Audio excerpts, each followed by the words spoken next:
அண்ணே, நான் ஒரு விடுகதை போடுறேன், பதில் சொல்லுங்கண்ணே. விடுகதை போடுற அளவு உங்ககிட்ட மூளை இருக்கா? சரி சொல்றா மம்புட்டி தலையா. பாட்சாவே அடி பின்னி எடுக்கிறாரு, அது என்ன? என்னது? பாட்சாவே அடி பின்னி எடுக்கிறாரா? அது எப்படிடா முடியும்? கீழே இருக்க வீடியோ பாருங்கண்ணே.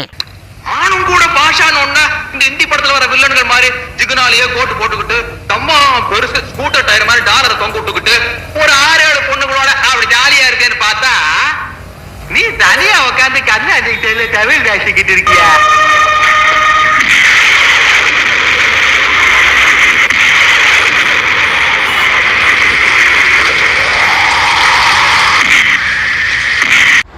அண்ணே, வேலை கிடச்சிருச்சு படத்தில் நம்ம ஆனந்தராஜ் பேர் பாட்சா. அதே பாட்சா நம்ம ரஜினிகாந்த் பாட்சாவை கட்டி போட்டு அடித்தார்ல, அப்படின்னா பாட்சாவை அடித்தார். இது எப்படின்னு இருக்கு? கேட்டவனுங்க எவ்வளவு பெரிய ஒரு விஷயத்தை கேட்டிருக்கேன், இதுக்கு போய் உதைக்கிறாங்களே. அதாவது கழுது மேய்க்கிற பையனுக்கு இப்படி ஒரு அறிவான்னு உன் மேல எல்லாருக்கும் பொறாம.